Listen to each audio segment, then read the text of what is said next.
Conto um Conto apresenta, de Stephen King, Primavera Vermelha. Narração, Marcelo Fávaro. Jack Salto de Molas. Vi essas palavras no jornal hoje pela manhã e, meu Deus, como elas me levam de volta ao passado. Tudo começou há 8 anos quase exatos.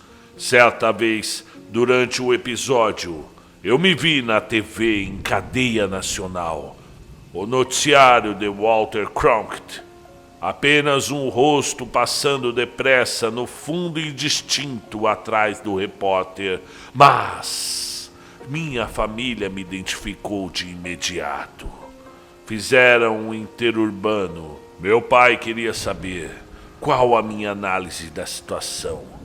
Estava muito cordial e entusiasmado e falando naquele clima de conversa de homem para homem.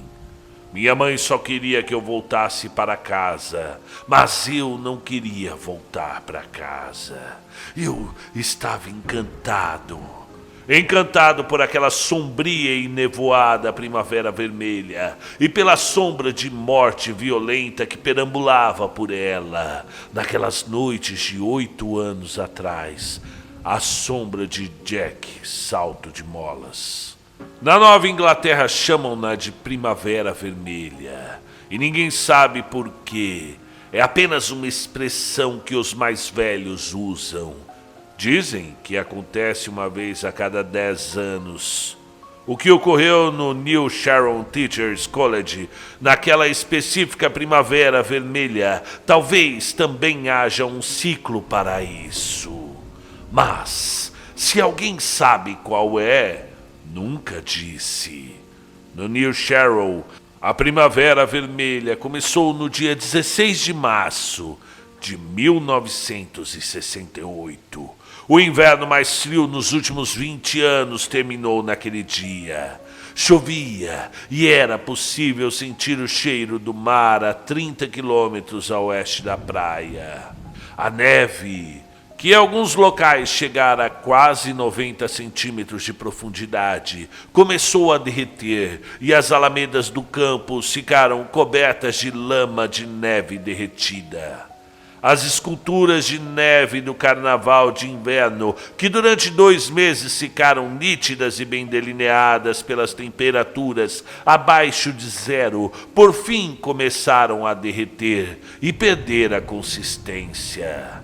A caricatura de Lyndon Johnson, diante da sede da fraternidade Taft, chorava lágrimas de gelo derretido. A pomba diante do Prashner Hall perdeu suas penas congeladas e o seu esqueleto de compensado se deixava ver tristemente em alguns lugares.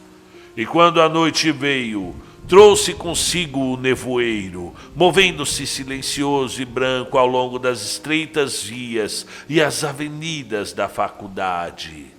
Os pinheiros na alameda furavam a neblina como dedos apontados para cima e ela pairava, lenta como a fumaça de um cigarro, sob a pequena ponte junto aos canhões da Guerra Civil. Fazia com que as coisas parecessem esquisitas, fantasmagóricas, mágicas. O viajante desavisado sairia do Grinder com toda a sua confusão radiantemente iluminada e vibrante com o som da jukebox, esperando ver um inverno de céu límpido e estrelado. E em vez disso, encontrava-se de repente num mundo silencioso e abafado, feito de névoa branca, deslizando lentamente, em que o único som era o de seus próprios passos e o gotejar suave da água caindo de antigas calhas. Você meio que esperava ver Gollum ou Frodo ou Sam passando às pressas, ou virar-se e descobrir que o Grinder desaparecera, sumira, substituído por um panorama enevoado de pântanos e teixos e talvez um círculo druida ou uma cintilante reunião de fadas. A Jukebox tocava Love's Blue naquele ano, tocava Hey Jude incessantemente, Tocava Scarborough Fair. E às 11h10 naquela noite, um aluno do penúltimo ano chamado John Dempsey, a caminho do seu dormitório, começou a gritar no meio da neblina, deixando cair seus livros sobre entre as pernas abertas da garota que jazia morta num canto sombrio do estacionamento do setor de zoologia. A garganta cortada de orelha a orelha, mas os olhos abertos e parecendo quase brilhar, como se ela acabasse de contar com sucesso a piada mais engraçada de sua jovem vida. Dempsey, que se formava em pedagogia e oratória, gritou e gritou e gritou. No dia seguinte estava nublado e ameaçador, e fomos para as nossas aulas com perguntas ansiosas na ponta da língua. Quem? Por quê? Quando você acha que vão pegá-lo? E sempre a pergunta final arrebatada. Você a conhecia? Você a conhecia? Sim, fiz um curso de artes com ela. Sim, um amigo do meu colega de dormitório saiu com ela no período passado. Sim, ela me pediu fogo certa vez no Grindr. Estava na mesa ao lado. Sim, eu. Todos a conheciam. E seu nome era Gayle Sherman. Pronunciava-se Kerman. E estudava artes, usava óculos de velha e tinha um belo corpo. Gostavam muito dela, mas as suas colegas de dormitório a odiavam. Não saía muito, mesmo sendo uma das garotas mais promíscuas do campo. Era feia, mais engraçadinha. Era uma garota cheia de vida e que falava pouco e raramente sorria. Estava grávida e tinha leucemia. Era uma lésbica que havia sido assassinada pelo namorado. Aquela era a Primavera Vermelha, e na manhã do dia 17 de março, todos nós conhecíamos Gayle Sherman. Meia dúzia de carros da polícia chegaram vagarosos ao campus, e a maioria estacionou em frente ao Judge de Franklin Hall, onde a garota antes morava. Ao passar por eles, dirigindo-me à minha aula das 10 horas, pediram-me que mostrasse minha carteira de estudante. Fui esperto.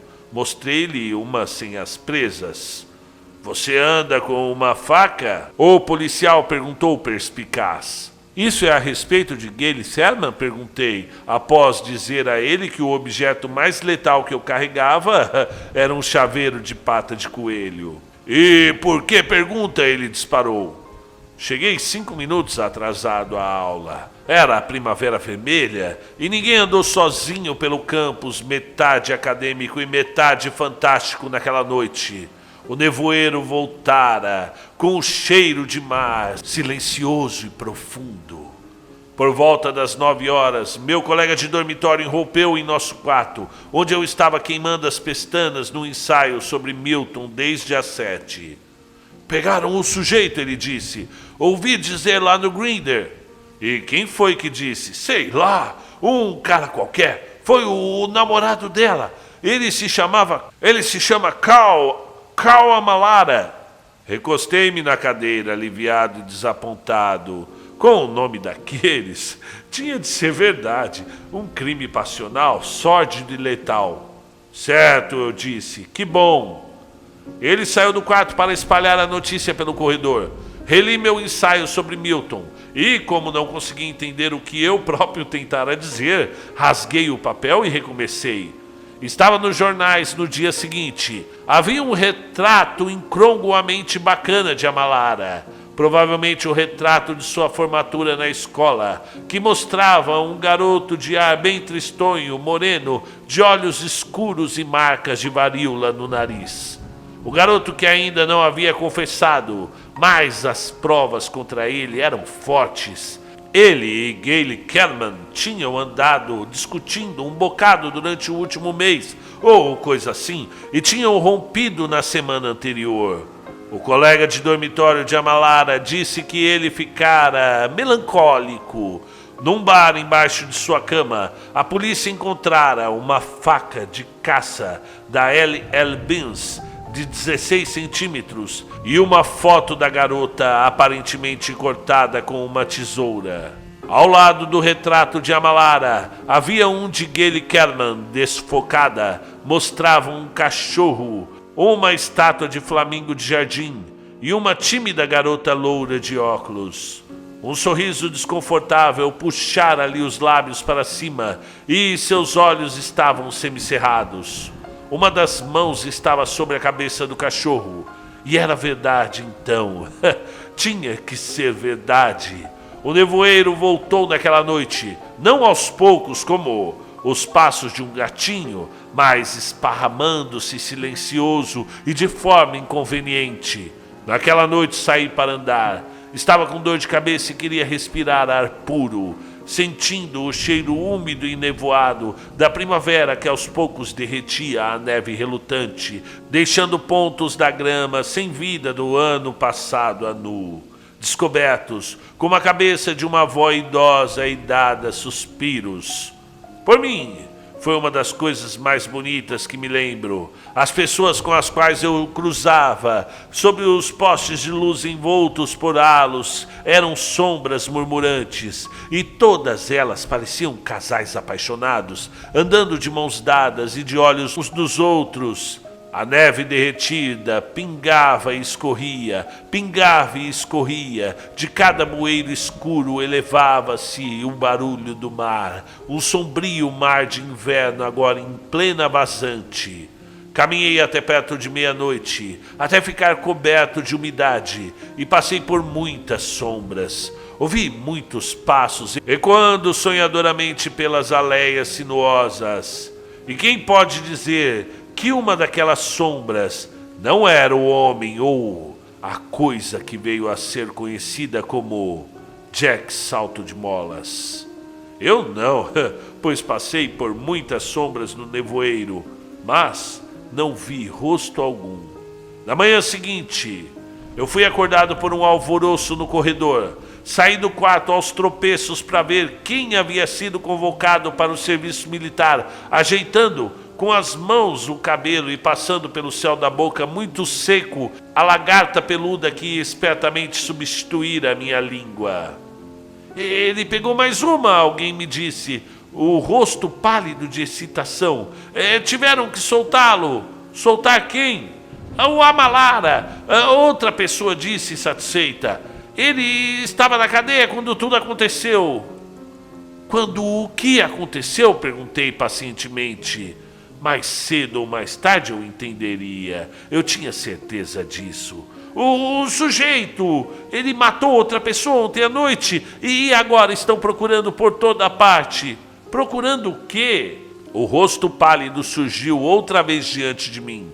A cabeça da garota, a pessoa que matou, levou a cabeça consigo. New Sharrow não é uma universidade grande hoje em dia. E era ainda menor naquela época. O tipo de instituição a que o pessoal das relações públicas amigavelmente chama de universidade comunitária. E era realmente igual a uma pequena comunidade, pelo menos naquela época, entre você e seus amigos. Você provavelmente conhecia de vista todas as pessoas e os amigos delas. Gayle Kerman era o tipo de garota que você apenas cumprimentava com um gesto de cabeça, vagamente consciente de que a havia visto em algum lugar por ali. Todos nós conhecíamos Anne Bry. Tinha sido a segunda colocada no concurso de Miss Nova Inglaterra no ano anterior, em que a sua demonstração de talento havia consistido em girar uma baliza em chamas ao som de Hey Look My Over. Também era inteligente. Até a data de sua morte, havia sido editora do jornal da escola, um pasquim semanal com um monte de charges políticas e cartas bombásticas. Membro da Sociedade de Teatro Estudantil e presidente da National Service, seção de New Sharrow. Na efervescência quente e feroz da minha época de calouro, eu apresentara ao jornal uma ideia para uma coluna e convidara-a para sair. Tive rejeitadas as ambas propostas. E agora ela estava morta. Pior que morta. Andei até as minhas aulas da tarde, como todo mundo, acenando com a cabeça para as pessoas que conhecia e dizendo oi com um pouco mais de ênfase do que o habitual, como se isso compensasse a atenção com que examinavam seus rostos, a mesma atenção com que estudavam o meu. Havia algo de sombrio entre nós, tão sombrio quanto as alamedas que serpenteavam pelo passeio público ou que passavam sinuosas por entre os carvalhos centenários no espaço atrás do ginásio. Tão sombrio quanto os canhões da Guerra Civil, vistos atrás de uma membrana movediça de nevoeiro. Olhávamos para os rostos uns dos outros e tentávamos ver a escuridão por trás de cada um. Dessa vez a polícia não prendeu ninguém. Os fuscas azuis patrulharam incessantemente o campus nas noites enevoadas de primavera dos dias 18, 19 e 20, e os holofotes vasculhavam os recantos sombrios com um entusiasmo errático. A administração impôs o toque de recolher às 9 horas. Um casal imprudente surpreendido namorando em meio aos arbustos bem podados ao norte do prédio de alunos Tate, foi levado para a delegacia de New Sharrow e impiedosamente interrogado durante 3 horas.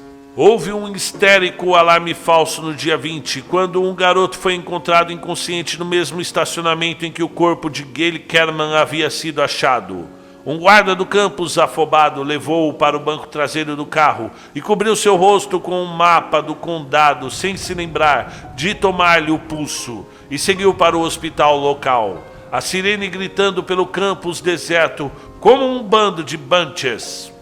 No meio do caminho, o cadáver no banco de trás se levantou perguntando-lhe atordoado: "Onde diabos eu estou?" O guarda deu um grito esganiçado e saiu da estrada. O cadáver se revelou ser um aluno do penúltimo ano chamado Donald Morris, que tinha estado de cama durante os últimos 2 dias com uma gripe bastante forte. A gripe asiática naquele ano?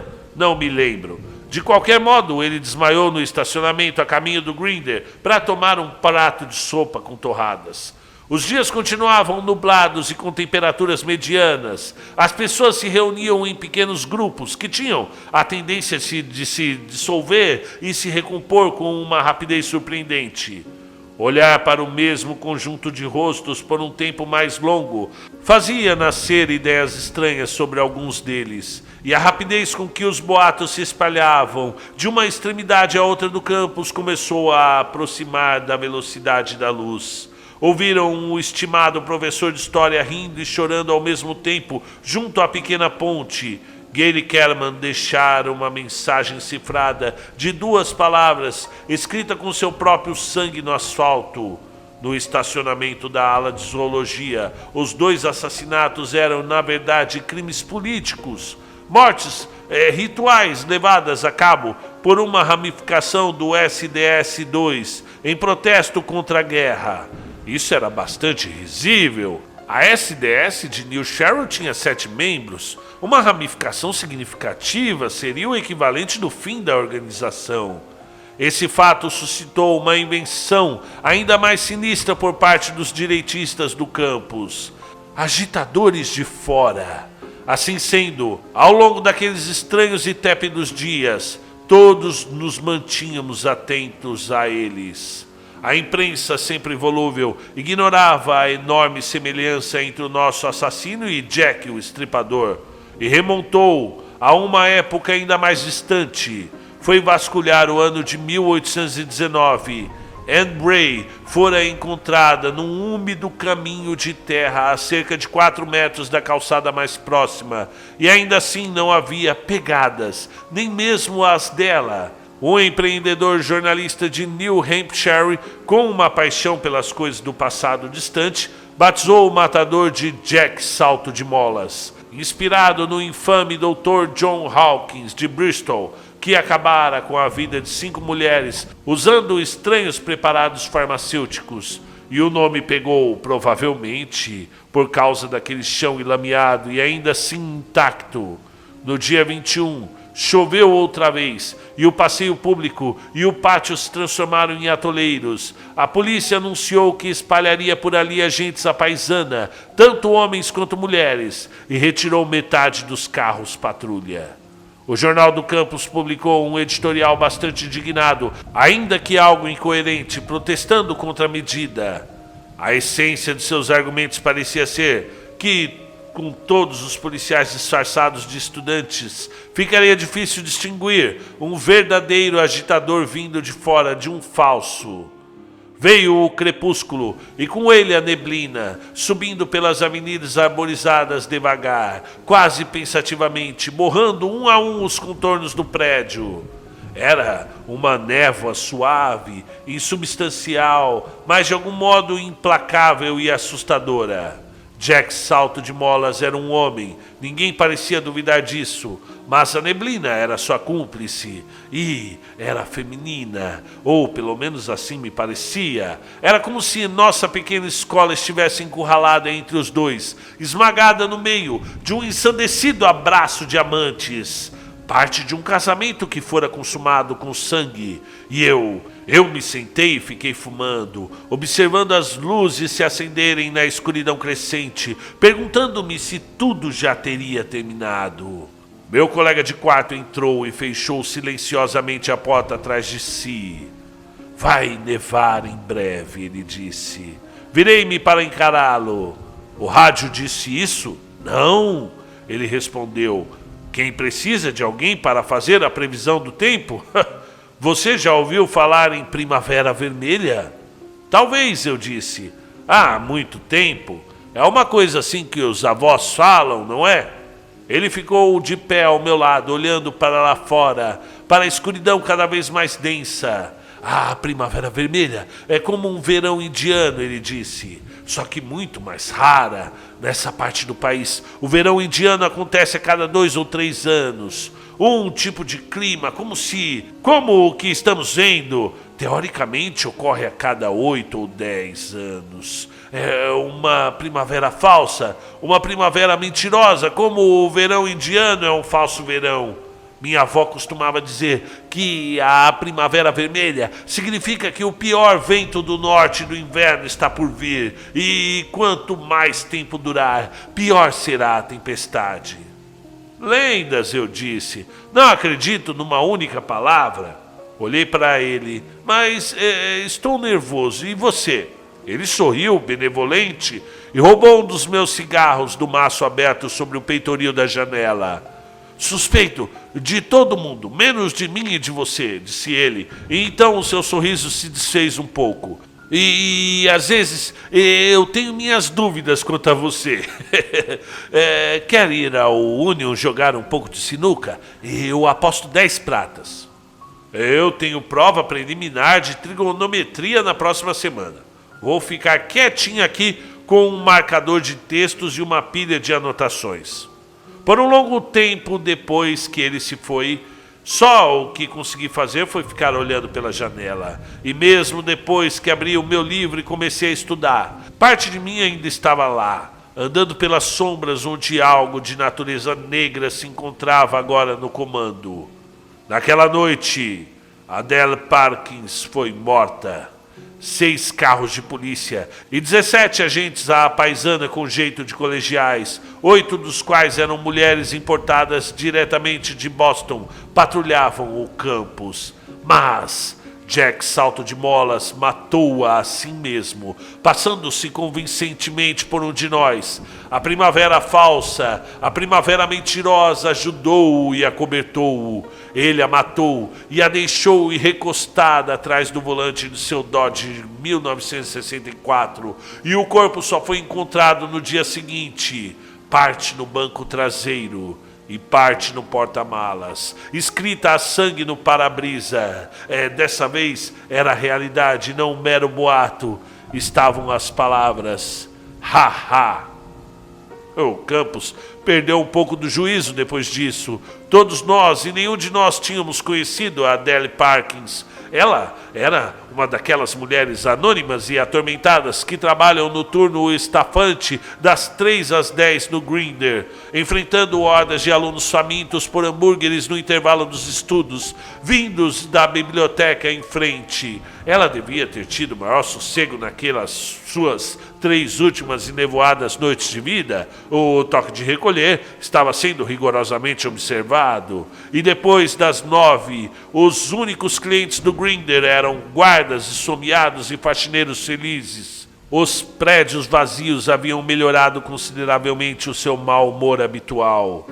Há pouco mais o que contar. A polícia, tão propensa à histeria quanto qualquer um de nós, imprensada contra a parede, prendeu um inofensível homossexual do último ano de sociologia, chamado Hanson Gray, que alegava não se lembrar onde havia passado as várias das noites fatídicas. Ficharam o sujeito, formalizaram uma acusação e o soltaram, após o que ele regressou às pressas à sua cidade natal, em New Hampshire, depois da última inominável noite da Primavera Vermelha, em que Martha Curran foi chacinada no passeio público. Por que ela estava lá fora sozinha? Jamais se saberá. Ela era uma gordinha de beleza triste que morava num apartamento na cidade com outras 3 garotas. Deslizara para o campus tão silenciosa e facilmente quanto o próprio Jack Salto de Molas, o que a levou até lá. Talvez as suas necessidades fossem profundas e indomáveis, assim como as do seu assassino, e tão incompreensíveis quanto... Talvez a necessidade de um romance desesperado e apaixonado com a noite cálida, a neblina cálida, o cheiro do mar, o punhal frio. Isso foi no dia 23. No dia 24, o reitor da universidade anunciou que o recesso de primavera seria antecipado em 1 semana. E nós nos dispersamos tão alegremente, mas como carneirinhos assustados, diante de uma tempestade, deixando o campus vazio e assombrado pelos carros de polícia e por um espectro sombrio. Eu tinha meu próprio carro no campus e levei de carona 6 pessoas. 6 pessoas que iam na mesma direção. Sua bagagem entulhada de qualquer maneira. Não foi uma viagem agradável, é claro. Pelo que sabíamos, Jack Salto de Molas podia estar no carro conosco. E naquela noite, o termômetro caiu quase 10 graus. E toda a área do norte da Inglaterra foi assolada por um furioso vento norte que começou com granizo e terminou com mais de 30 centímetros de neve. Um número habitual de pessoas idosas teve ataques cardíacos tentando removê-la. E então, como num passe de mágica, era abril. Aguaceiros limpos e noites estreladas. Chamam-na de Primavera Vermelha. Sabe Deus por quê? E é uma época malévola, enganadora, que só regressa uma vez a cada 8 ou 10 anos. Jack Salto de Molas se foi com o nevoeiro, e no início de junho as conversas pelo campus voltaram-se para uma série de protestos contra a convocação para o serviço militar e uma vigília diante do prédio onde um conhecido fabricante de napalm entrevistava os candidatos em busca de emprego. Em junho, Jack Salto de Molas era um assunto quase que unanimamente evitado, pelo menos em voz alta.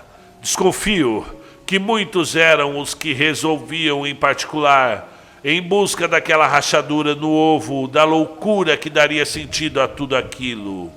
E esse foi o ano em que me graduei, e no seguinte me casei.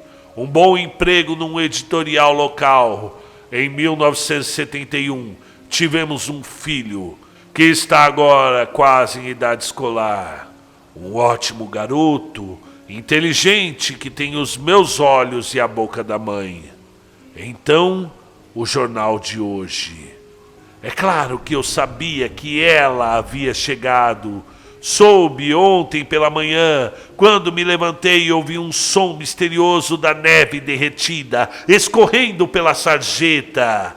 E senti o cheiro do oceano na nossa varanda da frente, a 15 quilômetros da praia mais próxima. Sabia que a Primavera Vermelha estava de volta quando regressava à minha casa ontem à noite.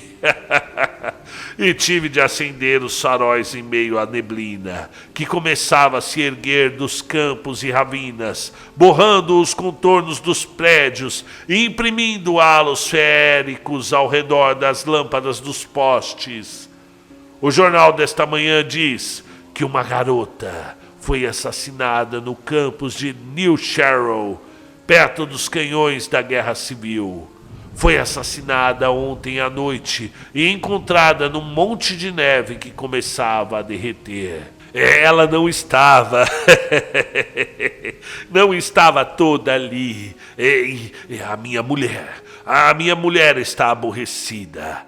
Ela quer saber onde eu estive ontem à noite. Não posso lhe dizer, porque eu não lembro. Lembro-me de dirigir para casa depois do trabalho. E lembro-me de acender os faróis para tentar me orientar em meio à adorável neblina. A neblina que começava a se espalhar. Mas isso é tudo.